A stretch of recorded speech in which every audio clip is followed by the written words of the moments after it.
Hello friends, I am Siddharth Mehta. This is the lecture of switchgear and protection. In this lecture, we will study the differential protection. Okay, we are starting new topic that is known as differential protection. Okay, differential protection is provided by differential relay. So now we will study the differential relay.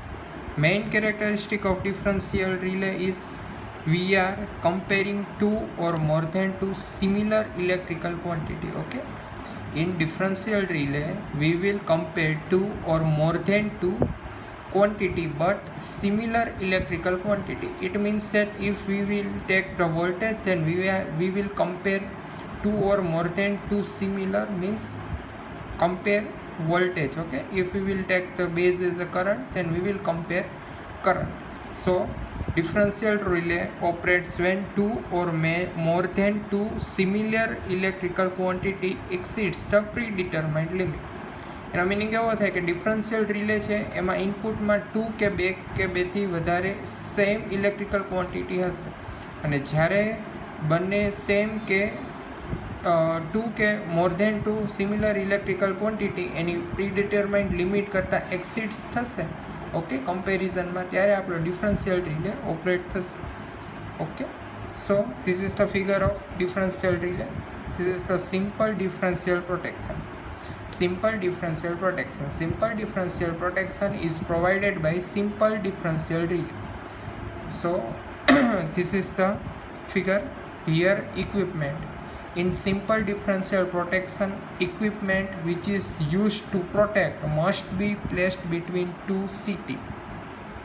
So this equipment we have to protect, it is put between one CT and second CT. Okay, if we like to compare the voltage, then we will take PT1 and PT2, but here at this stage we are comparing the current or protection provided by comparing the current quantity. That's why we are using CT1 and CT2. This is the first current transformer, this is the second transformer. In figure you can see that equipment is placed between two current transformers, CT1 and CT2. This is CT1 secondary, this is CT2 secondary. Now CT1 secondary and CT2 secondary are connected together here between A and B. This is CT1 secondary, this is CT2 secondary connected, okay, and they are connected together with A and B. A and B. Here you can see that this A and B is operating coil. A and B is connected, or operating coil is connected between A and B. So CT1, CT2 and CT1 secondary, CT2 secondary are connected to the operating coil. This is the construction of simple differential protection. Now you know that this is the main line. Okay, this is the main line through which current is enter into the equipment. This is the another line through which the current go outward from the equipment. So this is, let's say this is A line, this is B line. From A line current is entering into the equipment, from B line current will go outward from the equipment. Entering current is measured by CT1, outward current is measured by CT2. Now in normal position we will take that the current entering into the equipment and current go outward from the equipment is same. So here it is represented by I. Same outward current also represented by I. Why? Because we are taking that both are same. Okay, now this is CT1, so this is the secondary of CT1. So according to supply current I, it will produce the current I1 in CT1 secondary. So I1 is CT1 secondary current and I1 is dependent on this I current. This is the CT2 secondary. Okay, so CT2 secondary produce the current I2. Again I2 is also dependent on I. Now at this state we are taking that this I and this I both are same, so I1 and I2 also must be same. Also here one thing you have to note that CT1 and CT2 both has a same ratio. It means that if I will convert I1, and I will produce I2, then if both I will same, then I1 and I2 will also same. So we are taking CT1 and CT2, both ratio will same. So here I1, now you have to know that direction of I1. Let's say current entering from A2 equipment, so due to this current direction from left to right, the I1 production direction is like this. Okay, it is also left to right. Again here CT to I direction, this direction is left to right, then again I2 direction will also left to right. Okay, so this is the I1 and direction of I1, this is the I2 and direction of I2. Now I will simply extend the direction of I1 like this. Here coil is available, so I1 go downward and complete path from here. Okay, like this. Again this is the I2 will go downward, then like this, and it will go in upward direction. Here you can see that I1 will go downwards, I2 will go upward from coil A connected between A and B, and this coil is known as operating coil. So in operating coil, I1 go downward, I2 go upward, but in normal condition both I will same, main supply current is same, CT1 CT2 ratio is also same. So in normal condition I1 and I2 will also same, but its direction is different. Here I1 goes down, I2 goes up. So in operating coil, net current I1 minus I2 equal to 0. Okay, in operating coil net current is taken as I1 minus I2 equal to 0. So when no current will flow into the operating coil, then this relay will not operate. Okay, when current will flow towards from operating coil, then only the relay will operate. So in normal condition I1 minus I2 will become 0. So operating coil has no current, so this relay will not operate. Okay, and it also represents that this equipment operates in healthy condition. This is the function or working principle of simple differential protection in normal condition. This is the normal condition. Now we will take faulty condition. In faulty condition, this relay will must operate. Before take faulty condition, you must know that this relay provides the protection only between these two regions. Okay, so if fault occur between CT1 and CT2 in this region from here CT1 to CT2, then only this relay will operate. Okay, so area of protected zone is given between CT1 and CT2. If fault occur from extended from CT to here, if fault occur here, then this region will not come between CT1 and CT2. That's why for this fault this relay will not operate. Okay, so area of protected zone must be between CT1 and CT2. Now we will take one faulty condition. This is the figure of faulty condition. Let's say I am taking that fault occurs here. You can see that CT1 CT2 fault occurs here. So fault is available between CT1 and CT2 region. That's why for this fault this relay will operate. Okay, now what will happen in faulty condition? In faulty condition, this I will remain same. Why? Because this I is go towards the equipment. So due to this I, the I1 will produce and direction of I1 is same as above. Okay, now let's say fault occurs here. You know that when fault occurs, then it will provide the path for lowest impedance. That's why the current go outward from equipment will go towards the fault. આ જે આઈ current અહીંયાથી flow થતો હતી હવે ક્યાં જશે ફોલ્ટમાં. Okay, normal healthy કન્ડિશનમાં ક્યાં જતો હતો? જો CT2 બહાર જતો હતો, બરાબર, outward. But now what will happen that outward current I will also go towards the fault. એટલે જે આ આઈ કરંટ છે એ નોર્મલ કન્ડિશનમાં આઉટવર્ડ હતો એ કેવો થઈ જશે? હવે ઇનવર્ડ થઈ જશે. Y? because fault will provide the lowest impedance path and current have tendency to flow to lowest impedance path. That's why this I will flow inward and towards the fault. Okay, now you can see that here direction of I is same in both conditions, so I1 has the same direction, but what will change? In normal condition, outward current from equipment is go towards B, but in faulty condition this current will inward. So you can see that in CT2 in normal condition I will flow from A to B, but in faulty condition the current outward current from equipment will flow from B to fault. The B થી fault તરફ જો current flow થાય છે, બરાબર. અહીંયા કેવો હતો, ઇક્વિપમેન્ટથી બી હતો, આમાં ઓપોઝિટ થઈ ગયો due to fault. So this is the current direction of I2, but this will change. આ ડાયરેક્શન ચેન્જ થાય મેઇન સપ્લાય કરંટની, તો આ ડાયરેક્શન એ ચેન્જ થશે. એટલે આમાં જો ડાઉનવર્ડ હતો તો આમાં કેવો થઈ જશે, upward. Simple I will extend this I2.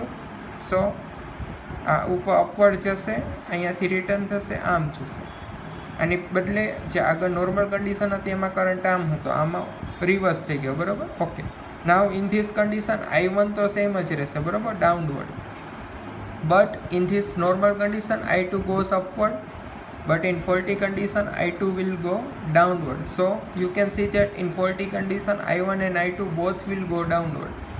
So here net current flowing from operating coil is I1 plus I2. આ ઓપરેટિંગ કોઇલમાંથી નેટ કરંટ છે એ બેનું એડિશન થશે, કારણ કે બંનેની ડાયરેક્શન સેમ છે. નોર્મલ કન્ડિશનમાં ઓપોઝિટ હતી એટલે સબસ્ટ્રેક્શન થતું હતું, જ્યારે આમાં શું છે તો કે સેમ છે એટલે એડિશન થશે. So I1 plus I2 will not become 0. એટલે ઓબ્વિયસલી છે બેનું સબસ્ટ્રેક્શન નહીં થાય, એડિશન થશે એટલે આનો એડિશન 0 થશે નહીં. So net current will flow from operating coil, એટલે ઓપરેટિંગ કરંટમાં કોઇલમાંથી હવે નેટ કરંટ ફ્લો થશે. So this relay will operate, or this relay will operate for faulty condition. So like this, in faulty conditions simple differential protection relay will provide the protection. Okay, so this is the written note. As I explained you, in normal condition I1 and I2 has opposite direction from operating coil, that's why net current is I1 minus I2. In faulty condition I1 and I2 has a same direction in differential relay, that's why I1 plus I2 will not become 0.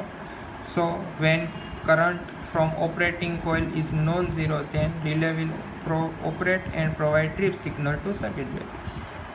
Okay, now we will study the disadvantages. This point is most important, that disadvantages of simple differential protection. Okay, first disadvantage is both CT have no identical characteristic. So in normal condition also I1 minus I2 will not become 0.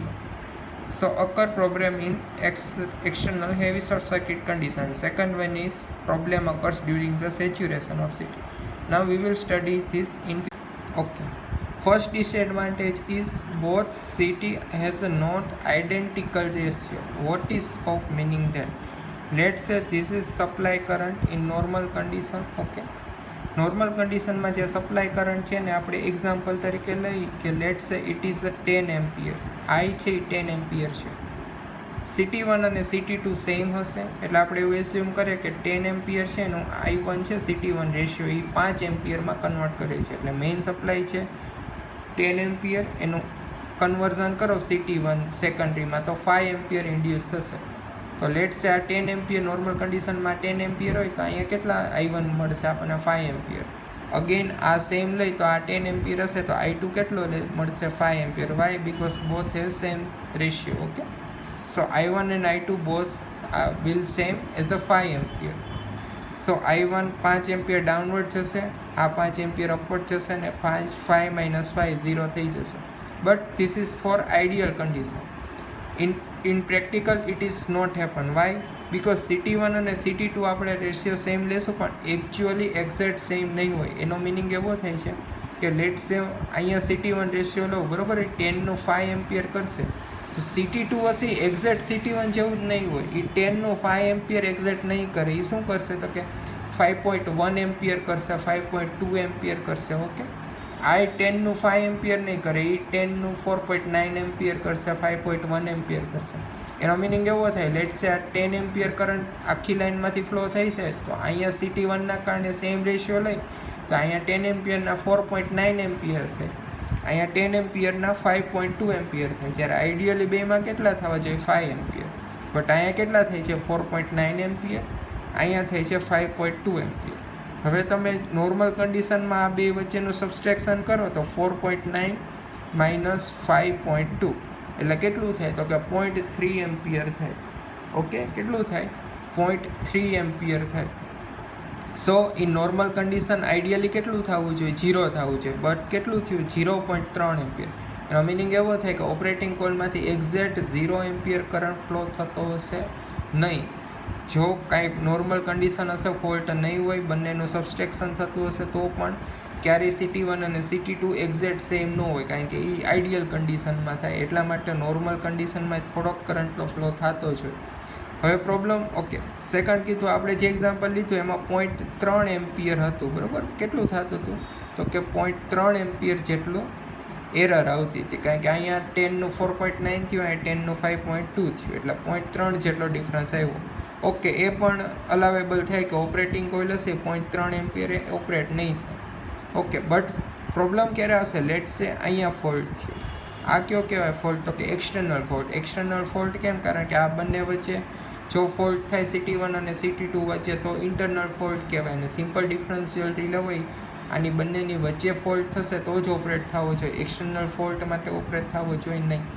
But let's અહીંયા fault થયો, short circuit fault થયો. હવે તમને ખબર છે short circuit fault થાય એટલે આ જે કરંટ હશે, સપ્લાય કરંટ, એ ડ્રાસ્ટિકલી હાઈ થઈ જશે. ઓકે, ડ્રાસ્ટિકલી હાઈ થઈ જશે એનો મિનિંગ એવો થાય કે 10 એમ્પિયરની બદલે એની કરતાં 5 ટાઈમ્સ કે 10 ટાઈમ્સ હાઈ કરંટ ફ્લો થાય. લેટ્સ સે 10નો 50 એમ્પિયર થાય છે. તો અહીંયા જે 10 હતું 10 એમ્પિયર ફ્લો થતો હતો ત્યારે 4.9 હતો. તો જ્યારે 50 એમ્પિયર હશે ત્યારે આનું જે એરર હશે, બરાબર, 10 એમ્પિયર હતો જ્યારે કરંટ, ત્યારે એરર કેટલી હતી? 0.3 એમ્પિયર હતું. હવે આપણે એક્સટર્નલ ફોલ્ટમાં હેવી કરંટ ફ્લો થાય છે એટલે 10 એમ્પિયરની બદલે ડાયરેક્ટલી કેટલો થઈ ગયો? 50 એમ્પિયર. તો એ 50 એમ્પિયર કરંટને પ્રોપોર્શનલ આ એરરે ઇન્ક્રીઝ થશે. તો 0.3ની 5 ટાઈમ્સ થઈ જશે એટલે 1.5 થઈ જશે. તો હવે એક્સટર્નલ વોલ્ટના કારણે 1.5 એમ્પિયર થશે. તો કે હવે 1.5 એમ્પિયરને નિગ્લેક્ટ ન કરી શકાય, 0.3ને કરી શકાય, 1.5ને કરી શકાય નહીં. તો શું થશે? તો કે ઓપરેટિંગ કોઇલમાંથી 1.5 એમ્પિયર કરંટ ફ્લો થશે એટલે આ ઓપરેટ થશે. But this relay will not operate for external fault. 1.5 ampere છે એ એક્સટર્નલ ફોલ્ટના કારણે છે. આ રિલે એક્સટર્નલ ફોલ્ટના કારણે ક્યારેય ઓપરેટ થાય નહીં. સો in this situation for external heavy short circuit condition fault, this relay will operate. So this is the first disadvantage. Okay, second disadvantage is it will operate in CT saturation characteristic. CT saturation characteristic no meaning એવો જ થાય કે આ current બહુ high થઈ જાય, બરાબર. CT જ્યારે સેચ્યુરેટ થાય ત્યારે એના પ્રપોઝનલમાં કરંટ વધે. લેટ્સ આ 10 એમ્પિયર હોય અને 5 હોય તો 50 કરો તો અહીંયા એને પ્રપોઝનલમાં વધે, ઇન્ક્રીમેન્ટ થાય, બરાબર. પણ એક ટાઈમ એવો આવશે કે હવે આપણે સપ્લાય કરંટ આ ઇન્ક્રીઝ કરશું, આ ઇન્ક્રીઝ નહીં થાય. કઈ કન્ડિશનમાં? તો કે સેચ્યુરેશન કેરેક્ટરિસ્ટિક, સેચ્યુરેશન કન્ડિશનમાં. તો લેટ્સ સે એક્સટર્નલ ફોલ્ટ થયો, હાઈ કરંટ થઈ ગયો. ઓકે, તો CT1 અને CT2 સેચ્યુરેટ થઈ જાય અથવા તો બંનેમાંથી એક સેચ્યુરેટ થઈ જાય. તો શું થશે? તો કે આ એક્સટર્નલ ફોલ્ટ માટે આ બંનેનો ડિફરન્સ 0 હોવો જોઈએ. બટ CTના સેચ્યુરેશનના કારણે આની સાથે આ કરંટ વધશે નહીં એટલે આ બંને વચ્ચેનો ડિફરન્સ છે એ હાઈ થશે અને ઓપરેટિંગ કોઇલ છે એમાંથી નેટ કરંટ ફ્લો થશે અને ઓપરેટ થઈ જશે for external short circuit condition. But our differential protection not operate for external short circuit condition. So these are the disadvantages of simple differential protection.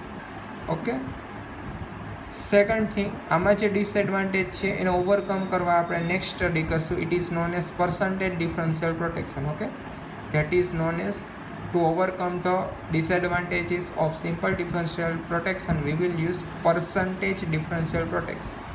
આમાં problem એ જ હતી કે એક્સટર્નલ હેવી શોર્ટ સર્કિટ કન્ડિશનમાં આ બંનેની characteristic same નહોતી, ideal same નહોતા, બરાબર. એટલા માટે ઓપરેટિંગ કરંટ હતો એ ઇન્ક્રીમેન્ટ થતો હતો. એક્સટર્નલ ફોલ્ટના કારણે આ એરર હતી, બટ એરર ઇન્ક્રીઝ થતી હતી. એટલા માટે આપણે ઓપરેટિંગ કોઇલ ઓપરેટ થઈ જતી હતી. બીજી વસ્તુ કે આ ઓપરેટિંગ કરંટ હતો એ ઓપરેટિંગ ટોર્ક પ્રોડ્યુસ કરે. ઓપરેટિંગ ટોર્ક એટલે torque required to operate the relay. Second thing, operating ટોર્કના ઓપોઝિટમાં હોય restraining torque. Here restraining torque is given by spring. So restraining torque વધશે નહીં, એ સેમ જ રહેશે, ઓપરેટિંગ ટોર્ક વધશે. એટલા માટે we will use the restraining coil or restraining torque in this situation, and that is used in percentage differential protection. So in next lecture we will study the percentage differential protection. Thank you.